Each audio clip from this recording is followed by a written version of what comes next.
ایسے ہی ایک صاحب معلوم کر رہے ہیں کیا کورونا وائرس کی وجہ سے روزہ چھوڑ سکتے ہیں؟ تو بھی دیکھیے اس کے تعلق سے میں عرض کرنا چاہوں گا، کورونا وائرس بلا شبہ یہ ایک بہت بڑا مہلک مرض ہے اور ایک عالمی سطح کی بیماری ہے جو اس وقت یہ ابھر کر آئی ہے، اور احتیاطی تدبیریں جتنی بھی ممکن ہوں کورونا وائرس سے بچنے کے لیے ہم سب کو کرنی چاہیے۔ لیکن رمضان المبارک کا جو روزہ ہے یہ فرض ہے، بہت اہم ہے، اور دینی جو ارکان ہیں اس میں سے ایک ہے، اسلام کے جو 5 اہم ارکان ہیں اس میں سے ایک ہے۔ تو لہذا کورونا وائرس کے ڈر کی وجہ سے اگر آپ ابھی تندرست ہیں، صحت مند ہیں، الحمدللہ آپ کو کورونا وائرس نہیں ہے، تو کورونا وائرس کی وجہ سے دیکھیے روزہ نہیں چھوڑا جائے گا، آپ کو روزہ رکھنا ہوگا۔ ہاں یہ ہے کہ اگر آپ روزے سے ہیں اور ماہ مبارک چل رہا ہے اور آپ کو ٹیسٹ کرانے کے لیے جانا پڑ رہا ہے یا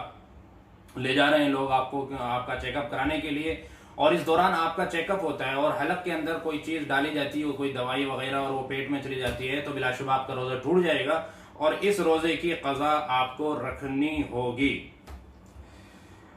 اب اس کے بعد اگر آپ کی رپورٹ خدا نخواستہ پوزیٹیو آ جاتی ہے تو پھر آپ روزہ نہ رکھیں۔ اگر آپ کی رپورٹ پوزیٹیو آتی ہے تو آپ اب روزہ چھوڑتے رہیں جب تک آپ کا ٹریٹمنٹ چلے، اور جب آپ بالکل صحت مند ہو جائیں تب آپ بلا شبہ رکھ سکتے ہیں۔ اب یہ جو روزے آپ کے چھوٹیں گے، جب کبھی اللہ پاک سلامت رکھے تو آپ بعد میں اس کی قضا کر لیں، اور جو لوگ ابھی شروع سے صحت مند نہیں ہیں وہ یا تو ان کی جو اندر سے جو قوت دفاع ہے، یعنی بیماریوں سے لڑنے کی جو اندر کی قوت ہے وہ انتہائی کمزور ہے، اور بہت زیادہ ان کو قوی اندیشہ ہے سخت بیماری میں مبتلا ہونے کا، قوی اندیشہ ہے ان کا، تو بھئی ایسے لوگ بھی اگر چاہیں تو چھوڑ سکتے ہیں اور بعد میں اس کی قضا کر لیں۔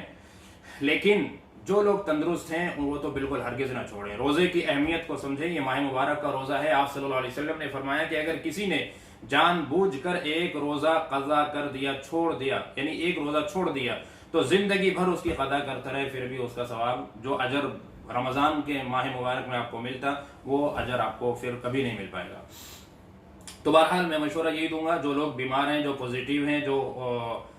خدا نخواستہ اس بیماری کے اندر مبتلا ہو چکے ہیں، تو وہ تو بلا شبہ روزہ چھوڑ دیں اور نہ رکھیں، بعد میں رکھ لیں، وہ اپنے علاج پر توجہ دیں۔ لیکن جو لوگ صحت مند ہیں اور وہ ایڈوانس میں صرف اس ڈر سے کہ کہیں ہمیں نہ ہو جائے، کیونکہ بہت ساری رائے آ رہی ہیں، مشورے دیے جا رہے ہیں کہ آپ کو بھوکا نہیں رہنا ہے اور آپ کو اپنا حلق تر رکھنا ہے اور آپ کو یہ احتیاطیں کرنی ہے۔ ٹھیک ہے، احتیاط اپنی جگہ پر ہے، لیکن ماہ مبارک کے روزے جو ہیں ان کی جو حیثیت ہے اس کے پیش نظر ایڈوانس میں احتیاط کی بنیاد پر اس کو چھوڑا نہ جائے۔ جو لوگ تندرست ہیں وہ بہرحال اس روزے کو رکھیں۔ البتہ یہ ضرور ہے کہ آپ احتیاطی تدبیر اختیار کرتے ہوئے کہ بھئی ہمیں بھوک کا، پیاس کا احساس زیادہ نہ ہو روزے میں، تو آپ سحری کے اندر خوب اچھی طرح سے کھا لیں پیٹ بھر کر۔ حالانکہ عام دنوں میں یہ روزے کے مقصد کے خلاف ہے۔ عام دنوں میں اس سے پہلے جیسے کہ کہا جاتا رہا کہ بھئی اگر روزے کا صحیح مقصد آپ کو حاصل کرنا ہے تو سحری میں بہت زیادہ نہ کھائیں کہ کھٹی ڈکاریں آنے لگیں، اور افطار میں بھی جو ہے نا ٹوٹ کے نہ پڑے کہ بھئی دن بھر روزے سے رہے اس لیے آپ ٹوٹ کے پڑ جائیں ہو۔ لیکن اس دفعہ کیونکہ کورونا کا جو ایک خطرہ ہے اس کے پیش نظر بہرحال آپ سحری کے اندر خوب اچھی طرح کھائیں سیر ہو کر، تاکہ دن میں بھوک کا، پیاس کا احساس نہ ہو، اور شام کو افطار میں بھی آپ جو بھی کچھ کمی ہوئی ہے اس کی پورتی کر سکتے ہیں۔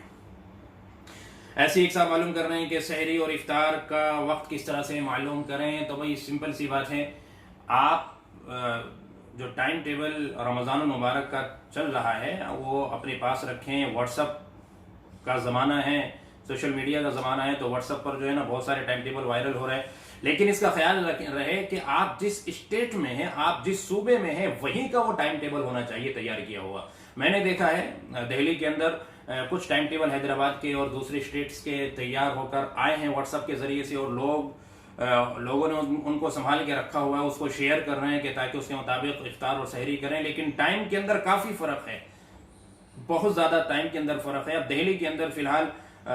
صبح 4:25 پر اگر آپ کا سحری کا وقت ختم ہے اور اس ٹائم ٹیبل کے اندر 48 منٹ پر ختم ہے، تو آپ اندازہ لگائیے کتنا فرق ہو گیا۔ تو آپ کو یہ خیال رکھنا ضروری ہے کہ وہ ٹائم ٹیبل آپ کے ہی اسٹیٹ کا، آپ کے شہر کا، آپ کے صوبے کا تیار کیا ہوا ہونا چاہیے. اس کی تصدیق ہو جانے کے بعد تب پھر اس کے بعد آپ اس پر اعتبار کریں. اگر رمضان المبارک کا ٹائم ٹیبل آپ کو مہیا نہ ہو سکے تو آج کل بہت سارے ایپ ایسے آ رہے ہیں جس میں نماز کا ٹائم ٹیبل،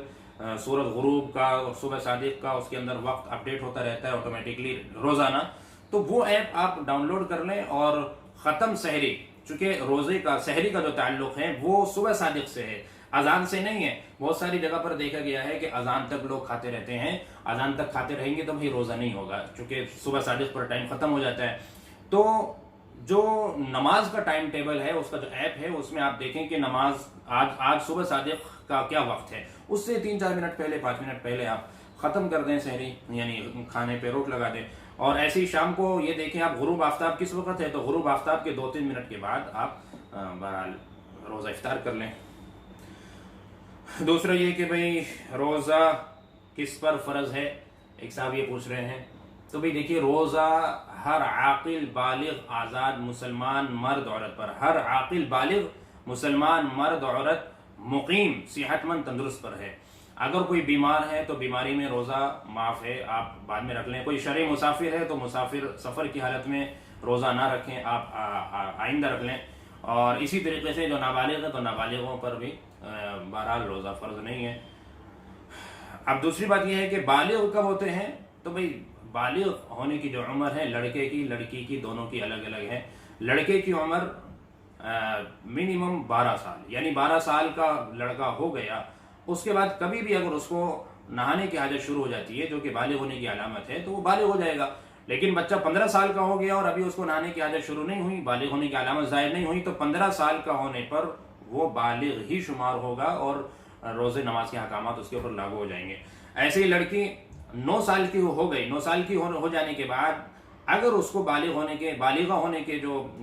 جو علامات ہیں، مثلا منتھلی پیریڈ کا ہونا، اگر وہ شروع ہو جاتا ہے تو بچے بالغہ ہو گئی. لیکن 9 سال کی ہونے کے بعد ابھی تک یہ منتھلی پیریڈ شروع نہیں ہوئے تو پھر 12 سال کی ہونے پر وہ بالغہ ہو جائے گی، چاہے منتھلی پیریڈ شروع ہو یا نہ ہو. اور یہ قمری اعتبار سے ہے، چاند کے اعتبار سے ہے. تو بہرحال یہ ان روزوں کا ہمیں اہتمام کرنا ہے الحمدللہ، اور سحری کا اور افطار کا ہمیں خاص خیال رکھنا ہے، اور ٹائم بے ٹائم نہیں. اور دوسری بات یہ ہے کہ بھائی لاک ڈاؤن چل رہا ہے تو ہم اس کا خیال رکھیں کہ جب افطاری لینے کے لیے جائیں تو بہت زیادہ گیدرنگ اور بھیڑ نہ ہو، بڑی احتیاط کے ساتھ کام کریں. اور جو ہدایات ہیں جو ہمارے گورنمنٹ کی طرف سے جو ہمیں گائیڈ لائن دی گئی ہیں تو اس کا ہمیں پورا خیال رکھنا ہے. کسی بھی طرح کی بے احتیاطی اور بدنظمی سے ہمیں مکمل طور پر پرہیز کرنا ہے. اللہ تبارک و تعالی اس ماہ مقدس کی انوار اور اس کی برکات سے